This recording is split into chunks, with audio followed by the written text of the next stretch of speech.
제가 건설 현장에서만 30년을 있었습니다. 정말 많은 변화를 봐왔죠. 그런데 단언컨대 2026년은요, 차원이 다른 변화가 시작되는 해가 될 겁니다.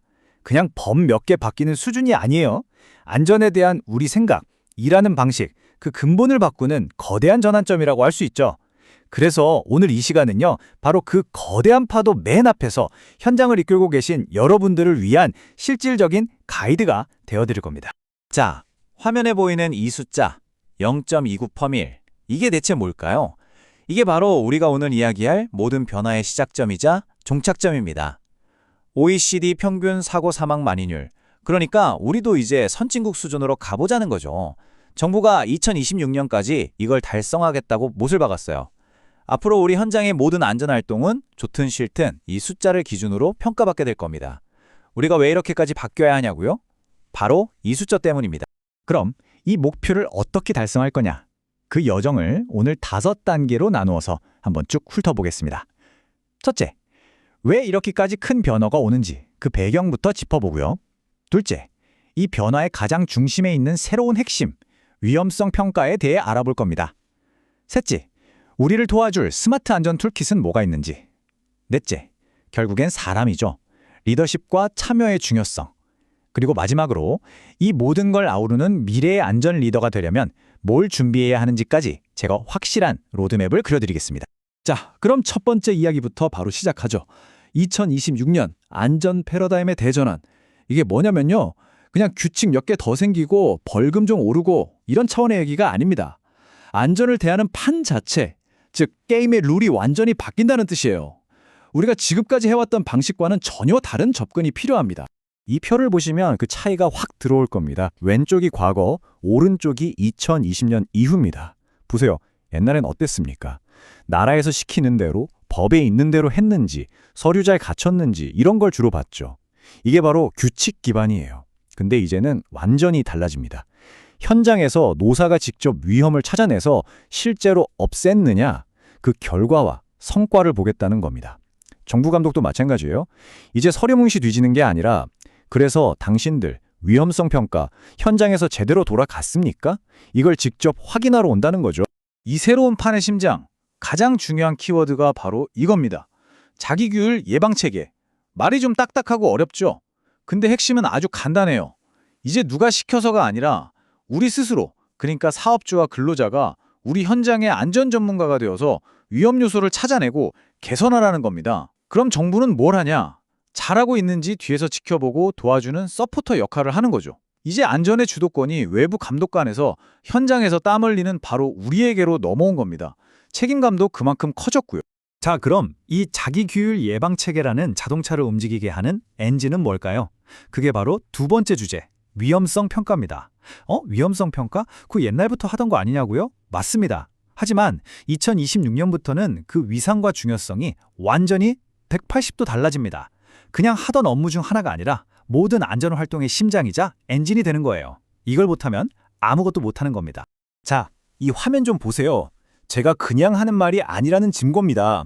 정부가 직접 발표한 공식 로드맵 자료예요. 뭐라고 써 있습니까? 위험성 평가 중심의 자기교율 예방체계 확립. 아주 그냥 대문짝만하게 박아놨죠. 이게 뭘 의미하겠어요? 정부의 의지가 그만큼 강력하다는 겁니다. 이제 위험성 평가는 하면 좋은 것이 아니라 안 하면 큰일 나는 모든 현장의 기본 중에 기본, 의무가 됐다는 가장 확실한 신호입니다. 근데 여기서 정말 중요한 게 있어요. 위험성 평가가 예전처럼 그냥 서류 작업으로 끝나면 아무 의미가 없다는 겁니다.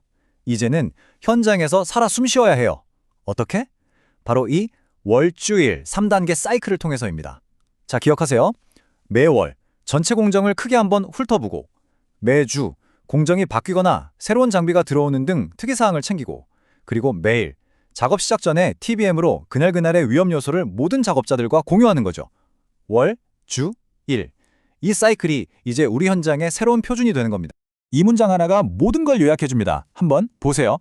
예전엔 감독관이 와서 뭘 물어봤죠? 어이, 김 소장, 위험성 평가 서류 좀 봅시다. 이거였잖아요. 그쵸? 근데 2026년부터는 질문이 이렇게 바뀝니다.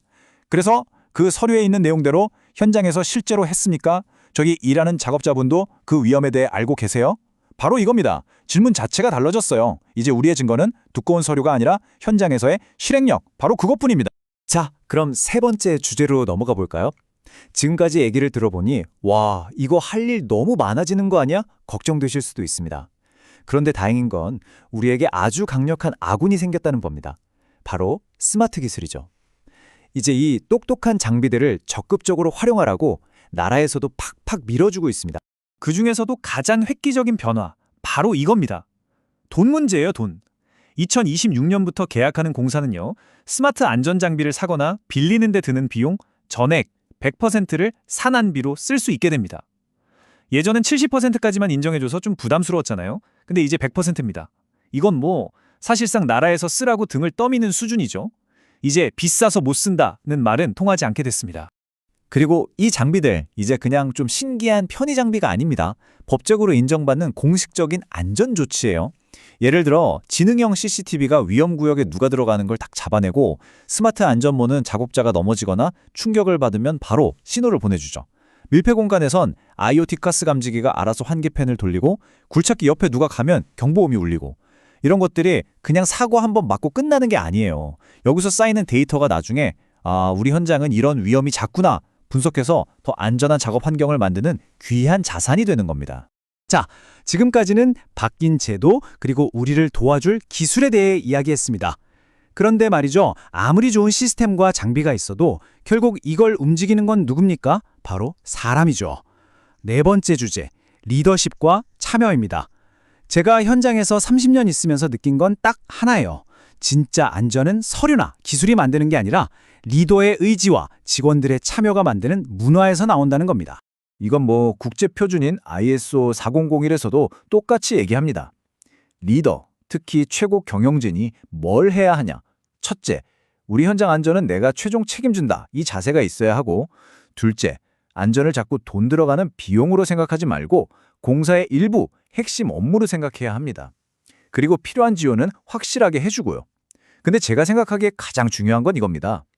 현장에서 저기 위험합니다 라고 말하는 직원이 혹시라도 불이익을 받을까봐 걱정하게 만들면 안 된다는 것. 그 목소리를 보호해주는 것. 그게 진짜 리더십이죠. 리더십이 동전의 앞면이라면 뒷면은 바로 근로자의 참여입니다. 이건 그냥 다들 참여 좀 잘해줍시다 하는 구호가 아니에요. 회사란 직원들이 안전활동에 참여할 수 있는 시간과 교육, 기회를 제공해야 할 의무가 있습니다. 특히 현장 사정을 가장 잘 아는 건 관리자가 아니라 실제 일하는 작업자들이잖아요. 그분들이 위험 요소를 찾아내는 것부터 사고 원인을 조사하는 것까지 모든 과정의 목소리를 낼 수 있도록 길을 터줘야 합니다. 이게 바로 아까 말했던 자기 교육의 핵심이에요. 자, 이제 마지막 파트입니다. 그럼 이 모든 변화의 한가운데 서 있는 우리 현장 리더들, 바로 여러분의 역할은 어떻게 바뀌어야 할까요?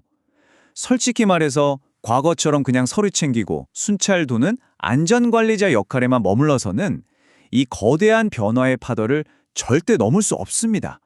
이제는 우리 현장의 안전을 디자인하는 안전 전략가로 진화해야 합니다. 미래의 안전 리더, 즉 안전 전략가에게는 딱 세 가지 핵심 역량이 필요합니다. 첫째, 새로운 기술을 두려워하지 않고 적극적으로 활용하는 능력, 테크세비가 되어야 합니다. 둘째, 작업자들이 입을 열게 하고 참여를 이끌어내는 소통 능력, 커뮤니케이션의 대가가 되어야 하죠. 그리고 마지막 셋째, 우리가 한 모든 안전 활동을 나중에 법적인 증거로 확실하게 남길 수 있는 기록 관리 능력, 도큐멘테이션입니다. 이 세 가지만 기억하십시오. 기술, 소통, 기록. 이게 여러분을 미래 리더로 만들어줄 겁니다. 솔직히 2026년의 변화 쉽지 않습니다. 분명 큰 도전이죠. 하지만 저는 이게 엄청난 기회라고 생각합니다. 누군가 시키는 일만 하던 수동적인 관리자에서 벗어나서 우리 현장의 안전을 내 손으로 직접 설계하고 책임지는 진정한 리더로 거듭날 수 있는 기회 말입니다. 자, 이제 여러분 스스로에게 한번 질문을 던져보십시오. 나는 어제의 방식에 머무는 안전관리자로 남을 것인가? 아니면 변화를 이끄는 내일의 안전 리더가 될 것인가? 그 선택은 다른 누가 아닌 바로 여러분의 몫입니다.